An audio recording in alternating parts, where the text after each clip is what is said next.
इधर से इलिप्स बनाया, ठीक है, और यहाँ से मैंने पाथ बना दिया वाला। अब देखिए अगला वाला टेक्स्ट टूल लिया, सिंपल यहाँ पे आगे क्लिक किया, देखो ये जो तू बोल रहा था, लेकिन वो तो एमएस वर्ड में मजा आया? राउंड कैसा होता है? कोई डाउट यहाँ तक नहीं है? आप इसे बड़ा छोटा जो करना है आप करिए, कोई फर्क नहीं पड़ता। बड़ी जॉब में क्या था? मैं एमएस वर्ड ऐसा करना है तो डबल क्लिक करके इसके अंदर चले जाओ, बड़ा गुड बड़ा गुड। ठीक है। कोई डाउट किसी को कुछ भी नहीं है? आगे चले। अब इसी के अंदर अगला चलते हैं। मैंने क्या करा, कर्वेचर पेन टूल से हटा, ठीक है। अब इसके अंदर से लिया मैंने ये वाला वर्टिकल, देखिए यहाँ पे भी हो जाएगा।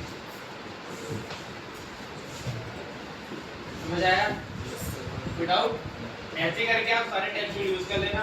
ये वही है सेम वर्टिकल, फिर उसी के अंदर मतलब राउंड के अंदर ही वर्टिकल कैसे लिखे, सब कुछ वही टूल है, ठीक है। देन आगे अब अगला टूल आता है लाइन टूल।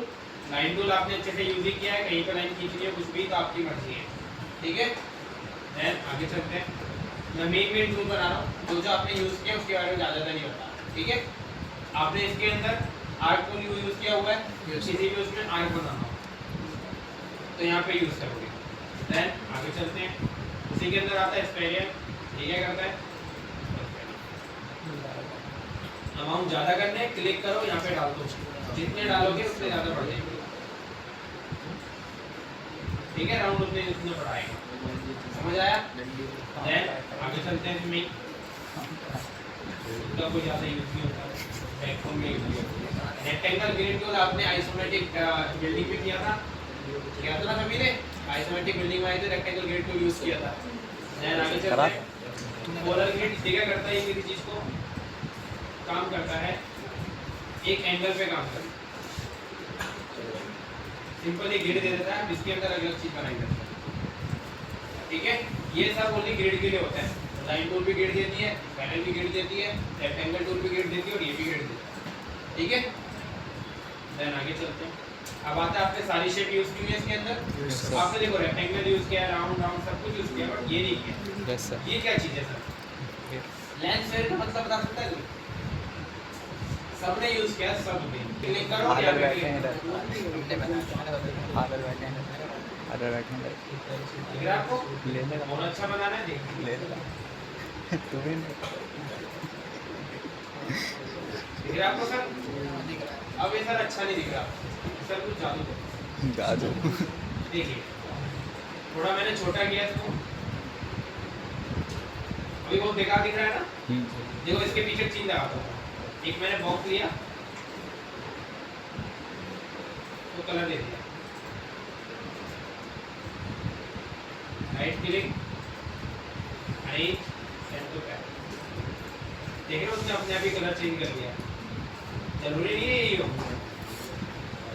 आप कोई सा भी कलर चेंज करो उसके अंदर, वो अपने आप कलर चेंज करेगा। समझ आ गया सभी को? कोई डाउट नहीं है? इसके अंदर जरूरी ऐसे भी कर सकते हैं, आप गूगल पे जाओ, वहाँ लिखो सन, सन आ जाएगा। देन उसके पीछे वो वाला सन देना जिसके पीछे ब्लैक कलर हो, जिसका बैकग्राउंड क्या हो, ब्लैक हो। इतना ब्लेंडिंग मोड चेंज कर सकते हो जिसमें स्क्रीन में तो ब्लैक कलर बिल्कुल इनविजिबल, ओनली क्या दिखाई देगा, सन। देन ये वाली इफेक्ट लगा दो। समझ आ गया सभी को? कोई डाउट किसी को कुछ नहीं है? ये टूल भी सीख लिया आपने। देन आगे चलते हैं। अगला टूल आता है आपका ब्रश टूल। सेम ब्रश नहीं भी करो, कुछ भी करो। देन ये आता है, ये भी सेम ही ब्रश है, कोई ज़्यादा नहीं है, इसके अंदर कट्स आते हैं, लेकिन आपको कट्स थोड़ी बहुत पहले बनाता है देन दिखाते हैं, दोनों सेम ही होंगे। देन आगे चलते हैं। अब उसके अंदर आते हैं नीचे की तरफ, shape tool, pencil tool, smooth tool. ये क्या है? पेंसिल टूल आपको पता है, पेंसिल करके सिंपल। देन स्मूथ टूल किसी चीज़ को स्मूथ दिखाने के लिए, कहीं भी आप करोगे वो चीज़ स्मूथ हो जाएगी, लेकिन ऐसे पॉइंट हटा दिया, ठीक है। देन आगे चलते हैं। अभी आता है पेंसिल इरेजर। ये कोई ज़्यादा कुछ नहीं करता, पाथ इरेज कर देता है। दिखा देता हूँ आपको, देखिए पाथ इरेज हो गया। ठीक है, मैं सिंपल पाथ को इरेज कर देता हूं, वहां से कट कर देता हूं। बट अब मैं एक चीज दिखाता हूं आपको, ठीक है।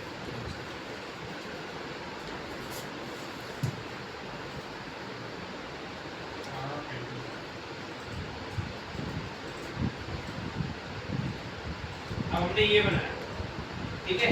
अब ये क्या, दोनों लाइन अलग अलग है।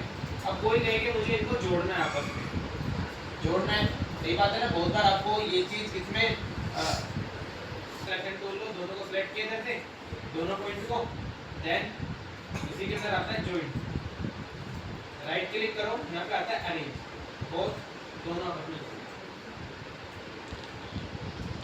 कोई दिक्कत वहाँ पे अरेंज के अंदर बहुत करते ही दोनों आपस में जुड़ गए, ये दोनों